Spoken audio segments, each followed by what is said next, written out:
Good evening, friends, and welcome to another YouTube video. If you're a returning viewer, watcher, subscriber, then thank you very much. If you're new here, then welcome. My name's Emma, or the True Crime Witch. Welcome to my channel, where I'll be discussing everything murderous, mysterious, and just downright macabre. So this week sort of kicks off a mini-series I actually had the idea of naming when I was sort of in the toilet at work. It seems that's where I do all of my best thinking. So this is going to kick off the Mysterious Murders and Ciphers series, where I sort of look at, different mysterious murders and coded messages or ciphers that go along with those cases, much like today's case. Before I start the video, I just want to say a huge hello to Chris and Kayla, watching from sunny Atlanta, Georgia, and also, of course, hi to Molly. She's my favourite, because she's a dog, and I love her. Sorry, Chris and Kayla, nothing personal. Anyway, let's get into the case of Ricky McCormick and the mysterious ciphers. Background. Ricky C. McCormick was born June 14, 1958, in Missouri. During the course of his early years, Ricky dropped out of school and moved around the Missouri-Illinois area, mostly living with his mom and getting involved in petty crimes. He was also known as, quote, concocting tall tales and displaying unusual behaviour. McCormick dropped out of school without being able to fully read or write. According to his family, the most that Ricky was actually able to spell was his own name, and he often needed help filling out job applications, etc. His own mother even stated that Ricky was, quote, retarded. His aunt even told investigators and media that Ricky went to see a psychiatrist, and he said Ricky had a brick wall in his mind. The psychiatrist said that Ricky refused to break that wall. He didn't like the life of living poor and had a very active imagination. Before his murder, Ricky often worked low-skilled jobs such as manual labour, working as a dishwasher, floor mopper, etc. It was also said that Ricky had actually preferred to work the night shift, meaning he didn't have to interact with as many people, and could get home before the daily hustle and bustle of the 9-to-5 life began. Which, there's nothing wrong with that, some people are just night owls, they prefer to be out when it's quiet. It's not a very unusual thing, but still worthy of noting, especially when we will find out later. Ricky also suffered from chronic heart and lung problems into his later years, leaving him on disability benefits for his conditions. Ricky wasn't married, but he did have 4 children. Now, 2 of his 4 children were the result of a relationship. I use the word relationship extremely loosely here, that he had with a 14-year-old girl. He was actually arrested when he was 34 in 1992 for the statutory rape of the girl. Originally, he was sentenced to 3 years, but only served 11 months of his sentence. This will become sort of important when we discuss the theories surrounding his death. McCormick's body was found on June 30th, 1999, in a cornfield in West Alton, Missouri. His body was discovered by a woman who was driving along the road that branched off from Route 367. The location was pretty isolated with no public transport running to this area, meaning it was only accessible by car, something that McCormick didn't own. Ricky was found wearing nothing but filthy blue jeans and a stained white t-shirt that hung off his skinny and scrawny 5'6" frame.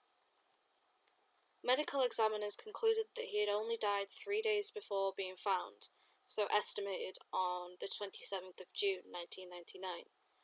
His body was in an advanced state of decay for the timeline of his death, and the recorded weather of the day his body was found was 80 Fahrenheit and 80% humidity. I'm sorry that it's in Fahrenheit, my non-US listeners, but since it happened in the US, I used Fahrenheit. So yeah, the conditions of that day were 80 Fahrenheit and 80% humidity, which is extremely hot. That's very hot. So Obviously, those conditions would have accelerated the decomposition, but not to the level that Ricky's body was found in. That's a very, very important clue into his murder and his case. So remember that. This led people to theorise that Ricky had been kept in a warmer location, such as a shed or a greenhouse, before being dumped in the field. Because of the advanced state of decomposition and the state that his body was in, Ricky had to be formally identified by his fingerprints, which, as we know, were on record from his statutory rape arrest in 1992. Now, I'd say interesting fun fact is that when you have a body, or in some cases when you have a body and you need to identify them, what you can do is, because they're so decomposed, you can sort of wear the unidentified person's skin like a glove. So obviously a medical examiner or coroner, if you're in the UK, will sort of wear a glove, and then they will peel back the skin from the dead and peel it onto their own so that they can roll the finger onto paper to create fingerprints. I just thought, might as well use my uni degree might as well be useful for something, so I thought I'd share that one with you. McCormick's last known whereabouts before his murder was at the St. Louis Forest Park Hospital. He had checked himself in following severe chest pains. After that, no one saw Ricky alive again, and he wasn't actually reported missing by any of his family or friends. So it seems that because he wasn't reported missing, either he wasn't in regular contact with them, or that it was usual for him to sort of just go about his own thing for like maybe, a couple of days, not check in. It's also the fact that he is a 41-year-old man, so he doesn't need to check in with his mum and everything all the time. But it seems pretty likely that his mum was just sort of used to him coming and going as it pleased. And also he worked the night shift, so if you work the night shift and someone else is on the day shift, you're not really gonna be able to interact that much, because as soon as you get in from the night shift, that person will be getting up. So it's possible that they didn't notice, as awful as that sounds, but probable. Due to police finding no motivation for Ricky's murder and the fact that none of his family have reported missing, they initially ruled out his case as a homicide. This is despite the fact that Ricky's body was found in a remote area and Ricky didn't own a car. So, straight off the bat, they sort of rule this out as being a homicide, but there are so many things in this case that will lead you and investigators to think otherwise. Now let's discuss the notes. It wasn't actually until 12 years later after his murder, so 2011, that the FBI reclassified McCormick's case to murder and appealed to the public for help to decipher messages that had been found on Ricky's body. There were 2 notes written in code of, quote, a jumble of letters, numbers, and occasionally set off with parentheses. The FBI Cryptanalysis Unit believed that the key to Ricky McCormick's strange and unsolved death will be solved when these codes have been deciphered. Both the FBI's cryptanalysis and the American Cryptogram Association have failed to crack the code, and then this is when the FBI called in the public for help. Ricky's own family admitted that as a child he would write notes in code and write encrypted notes to himself, but no one else in the family was able to understand these. It's possible that Ricky wrote these strange ciphers due to his inability to read and had begun to adapt his own way of writing, which, very probable. Many people have speculated that the codes were those used by local drug dealers to organise drop-offs, pickups, locations, customers, buyers, sellers, etc. This is a claim that has never been confirmed nor denied, but that still doesn't explain why Ricky's body was found in an isolated area and why he was never reported missing. Dan Olson of the FBI's CRRU, so the Cryptanalysis and Racketeering Records Unit, thinks that the heavy use of E's in the cipher could be used as a spacer, instead of the traditional space. Another cryptographer, Ilonka Dunning has also noticed the amount of patterns within the notes. WLD, NCBE, and SE. Also, Olson and Dunning both agree that whoever wrote the notes had to be of high intelligence and was planning something large, otherwise, why use a cipher? However, a lot of people point out that the cipher looks like it could be written by someone who usually used scribbles and probably had dyslexia due to the lack of traditional formatting. It has also been suggested that these notes are the ramblings of someone who is quite mentally unwell but unable to articulate their feelings, thoughts, and emotions. Let's move on to the theories that surround Ricky's case, because unfortunately there are more theories than facts in this one. One source that I found stated that Ricky took at least 2 bus trips to Orlando, Florida in 1999, just before his murder. His girlfriend at the time was under the impression that Ricky was in Florida to pick up drugs, mainly weed. It was apparently commonplace for Ricky to accept jobs such as drug running for various local drug dealers, probably to get, money on the side from his low-paying jobs. The bags of weed were rumoured to be for a man called Baha Hamdallah, who was actually the brother of the owner of the petrol station or gas station where Ricky worked. His girlfriend also testified that in the weeks before Ricky's murder he seemed distracted and scared. This had weight to the theory that his murder and the cryptic notes were in relation to pick-up and drop-off sites, and that Ricky's death was drug-related. This isn't the first theory that has popped up regarding the sale of drugs, though. Many Redditors have theorized that these ciphers are code for drug drop-off locations, and that Ricky may have been working as a distributor for a local drug dealer. If this is the case, it is very possible that either Ricky knew too much, or he had crossed the wrong people. It has been revealed that he was possibly associated with a man named Gregory Knox, who is known to be a dangerous and violent drug dealer.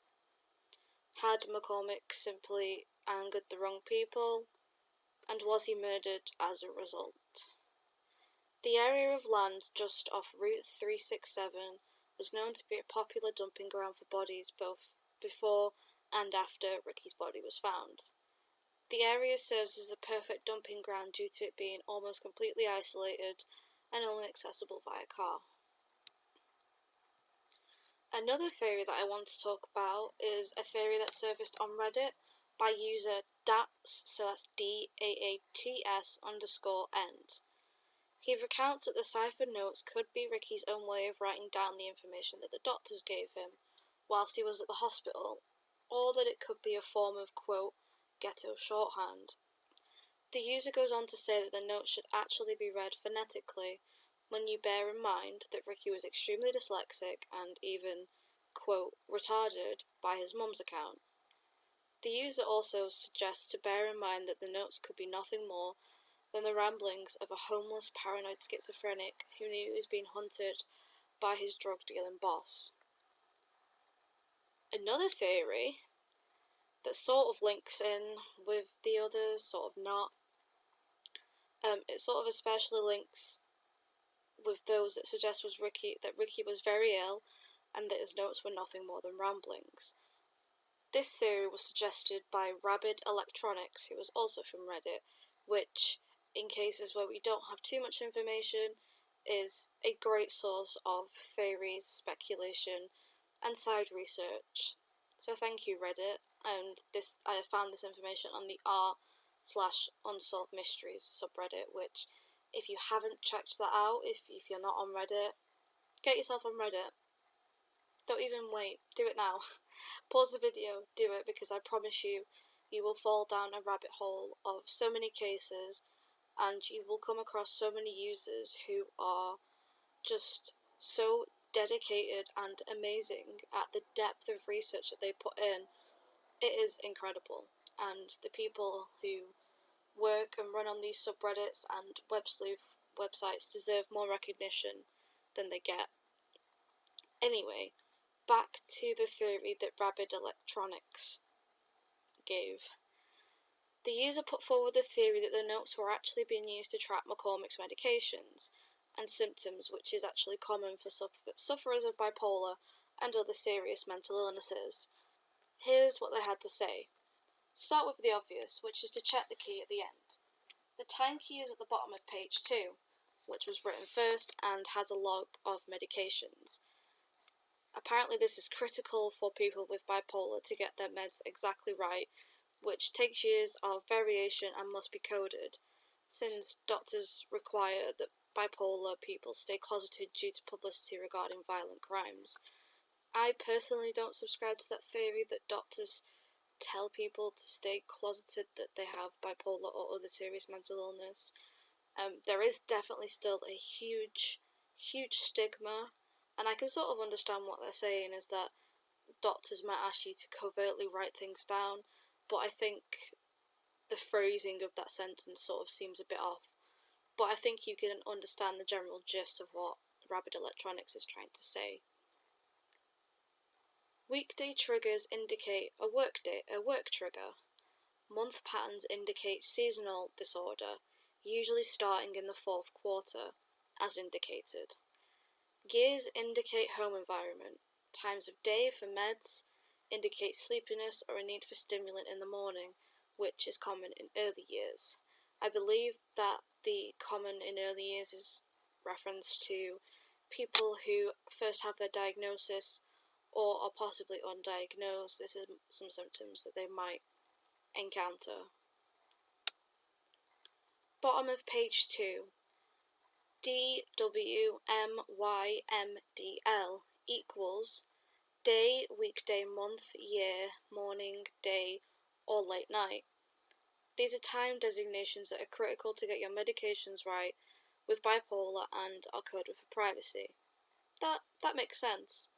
Very easy to remember and follow, but if someone happened to glance over at a notebook, they may not be none the wiser. And here's a snippet of their breakdown of the code. If you want to sort of read more into Rapid Electronics theory, I will leave a link down below. It's quite long, but it's definitely something amazing to sink your teeth into. The amount of research and sort of knowledge that they seem to have on this particular theory is it's impressive. So definitely, if you're interested, go check that out. I'm not going to include the whole decoding of the note and the whole theory from the subreddit, because it just goes on for much too long and it's probably very rambly, as you can imagine. So here's a snippet. Body of page 2. ALPNTE GLSE-SE ERTE. A is late night ferrigenin, I believe that's a medication, taken in evening. G, late night Seroquel, extended release, taken in evening. I believe that's reference to certain medications that people with bipolar or other mood and personality disorders may take. I believe that they will relax and sort of bring you to a baseline. I'm not a mental health professional, merely just putting forward this idea from Reddit. Now, my own personal theory, or one of my own personal theories, but since my own personal theories sort of mesh with the other ones that I've mentioned, I'm just going to mention the one that is sort of dissimilar to the others, I guess. Is that perhaps Ricky's murder was something to do with the rape of the 14-year-old girl who subsequently gave birth to 2 of his children. It could be possible that either her family or people in the community were so angered and outraged at this 11-month prison time that they decided to take justice into their own hands. I think 3 years initially as a sentence is disgustingly short, but then for someone to only serve 11 months of that 3-year sentence, I could understand why people would be angry. That doesn't justify violence against someone. Never does. Violence, an eye for an eye makes the whole world blind. But I'm just suggesting that the community possibly were pretty angered by this. However, there is one thing that sort of possibly disproves this, and that's the fact that Ricky was sent to prison when he was 34 and murdered when he was 41. If it's related, so by it I mean his murder, to his rape charge, it seems much more likely that vigilante justice would have been dealt a lot sooner, so sort of right as he came out of prison, instead of waiting 7 years. Possibly, Ricky might have been in hiding, but seeing as though he was moving around the country, sort of travelling to and from Orlando, he worked at the petrol station and sort of seemed pretty active out and about in the community. This seems like an unlikely theory, but because it's not a theory that I'd mentioned earlier, I wanted to throw it out there, get as many ideas out there as possible. No matter what theory you subscribe to, they all sort of seem to agree on one thing. The notes found on Ricky's possession will hold the key to his murder. Perhaps one day, if someone manages to decipher the messages, it might lead us to his killer. If you have any idea how to break the code, have seen similar codes, or have information about the Ricky McCormick case, you are urged to contact the FBI via the following link, and I will leave the link on screen and I'll also leave it down below. Alternatively, you can write to the CRRU at the following address: FBI Laboratory, Cryptanalysis and Racketeering Records Unit, 2501 Investigation Parkway, Quantico, Virginia, 22135. Attention of Ricky McCormick case. Regardless of what Ricky McCormick was involved in prior to his death, he is a victim, and his family deserve answers and justice for his murder. His ciphers may very well hold the mystery behind his death, and until they are decoded, it's possible that we may never know. So, thank you for tuning into this week's video. I hope you enjoyed. Just a couple of announcements, update things. I have my Instagram page, which is growing pretty fast. I've recently put up an image on there that got taken down because it violated Instagram's community guidelines, I guess that's the word. So I will be tagging all of the crime scene pictures and gore as not safe for work. I do also have a Google form document that you can fill out, so if you have any case suggestions, anything you'd like to see me cover, just suggestions, updates, etc., I'll leave that down below for you. You can always interact with me on my social media, so my Instagram and Twitter are True Crime Witch. I'm also on Patreon, and Ko-fi, where you can help support my channel, help me upgrade my equipment, or if you just really like my content and want to help me make this my full-time gig. They are both True Crime Witch, but they will both be listed in the description box. And as always, stay safe and stay spooky.